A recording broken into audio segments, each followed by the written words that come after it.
ሰላም እንዴት ናችሁ? ኢትዮ ጂኒስ ዩቲዩብ ቻናል ተከታታዮች፣ በዛሬው ፕሮግራም ይዤላችሁ የቀረብኩት ስለ አሜሪካ ቪዛ ወይም ዩኤስ ቪዛን በተመለከተ ይሆናል። የአሜሪካ ወይም ዩኤስ ቪዛ ምን አይነት እንደሆኑ፣ ከዛ ደግሞ ቪዛ ፎርሙ እንዴት ነው የሚሞላው፣ ቪዛ አይነቶች ውስጥ ምን ናቸው፣ ምን አድርገን ብንሞላው ቪዛችን አፕሩቭድ ይሆንልናል የሚለውን ሀሳቦች ለማየት እንሞክራለን። ቻናላችንን ሰብስክራይብ በማድረግ አበረታቱን። ወደ መጀመሪያው ሀሳብ ስገባ የአሜሪካ ቪዛ በሁለት ይከፈላል። ነን ኢሚግራንት ቪዛ እና ኢሚግራንት ቪዛ ተብሎ ነው የሚከፈለው። ነን ኢሚግራንት ቪዛ የሚባለው በጊዜያዊነት ለሚሄዱ ሰዎች የሚሰጥ ቪዛ አይነት ነው።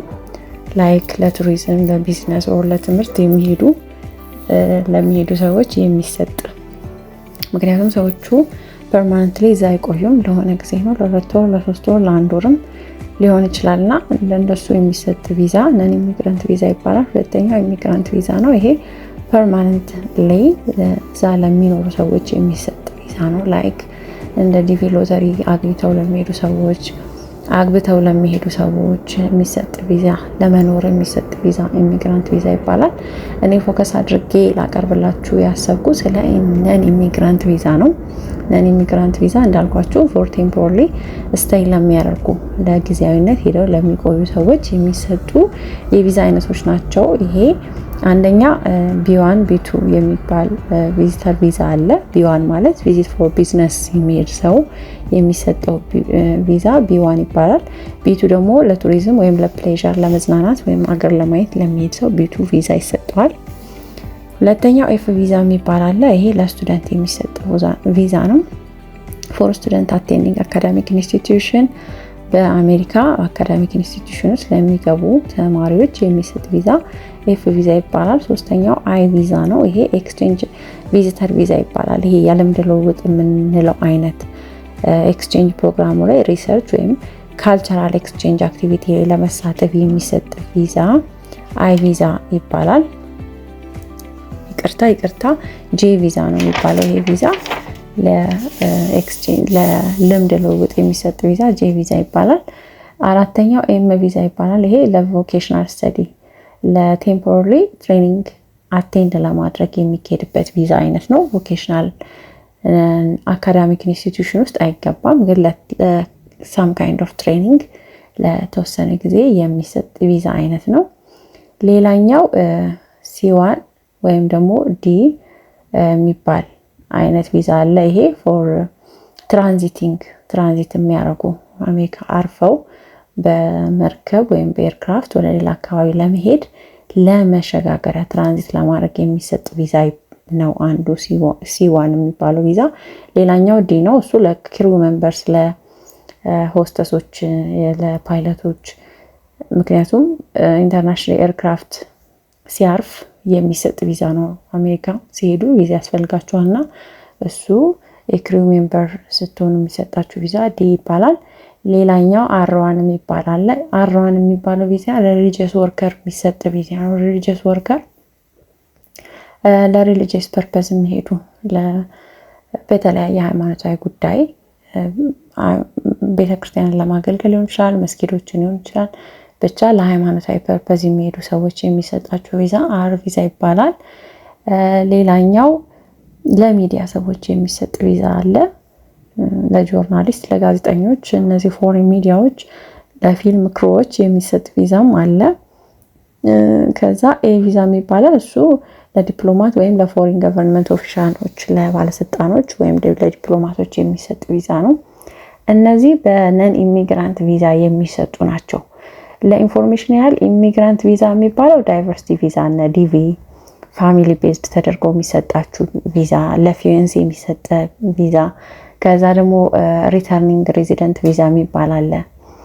ማለት የሆነ ያህል ጊዜ ከአሜሪካ ወጥቶ ቆይቶ የመመለሻ ቪዛ ሲጠይቅ የሚሰጥ አለ። በግሪን ካርድ የሚሰጥ ቪዛ አለ። እነዚህ ኢሚግራንት ቪዛ ናቸው። እኔ ፎከስ ማድረግ የፈለኩት ምን ላይ ነው? ነን ኢሚግራንት ቪዛ ላይ ነው። ነን ኢሚግራንት ቪዛ እንዳልኳችሁ ወደ 8 አይነት ከዛም በላይ አሉ።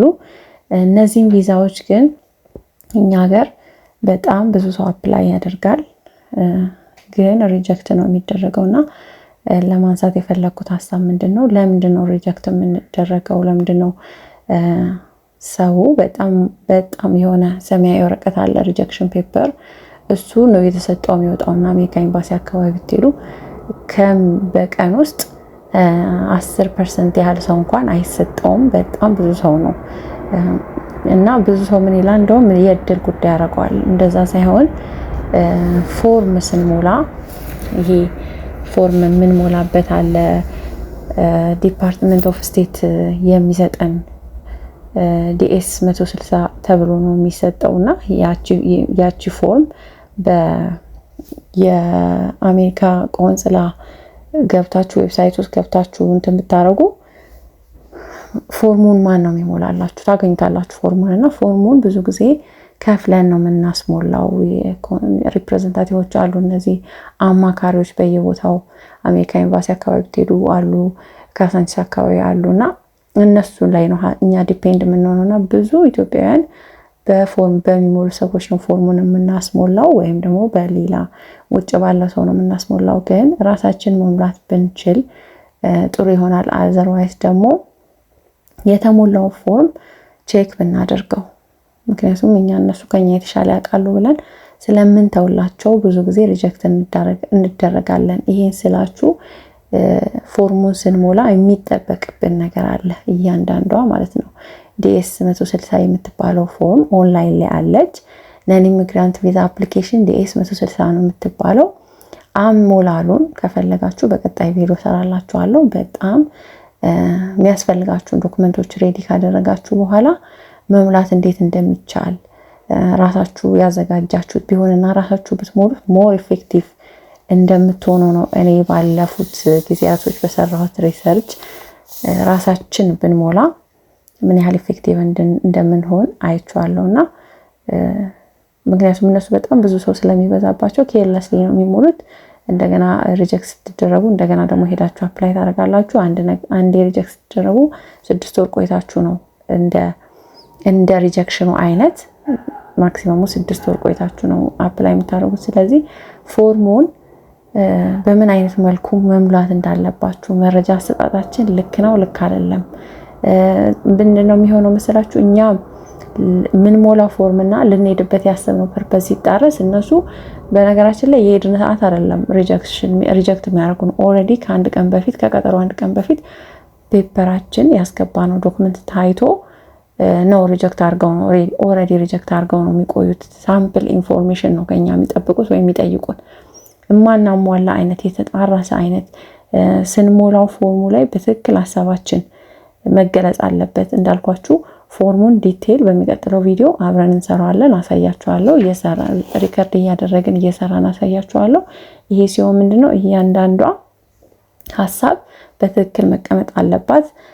የተሳሳተ ኢንፎርሜሽን መኖር የለበትም። የትምህርት ባክግራውንዳችሁ፣ ኤክስፒሪየንሳችሁ፣ የቤተሰብ ሁኔታችሁ፣ የእናት አባት የፓስፖርት ላይ ያለ ኢንፎርሜሽን፣ እንደገና አሜሪካን ሀገር ያለው ቤተሰብ በቪዚት ከሆነ ኢንቫይት ያደረጋችሁ ሰው አድራሻ፣ የራሳችሁ ወላጅ እናትና አባት፣ የወንድም ኢንፎርሜሽን፣ እነዚህ ነገር ሁሉ ስፔሻሊ ደግሞ የምንሰራው የወር ገቢያችን የምንሰራው ስራ ጠቅላላ ክሊርሊ መቀመጥ አለበት። ከዛ በኋላ የምንሄድበት ፐርፐዝም ክሊርሊ እዛ ጋር መቀመጥ አለበት። ይሄ ሁሉ ከሆነ በኋላ ስንጠየቅ መጣረስ የለበትም። የሞላነው ፎርምና የምንናገረው ነገር ያልተስማማ ከሆነ ወዲያውኑ ሪጀክት የሚያደርጉትና ብዙ ጊዜ ፎርሙ ላይ ፎከስ ስለማናረግ ይመስለኛል የኛ ኢትዮጵያውያኖች አሜሪካ የምናመለክተው ሪጀክት የሚደረግብን። ስለዚህ ፎርሙ ላይ እንዴት ነው የምንሞላው፣ እንዴት ብንሞላው ነው ውጤታማ የሚያደርገን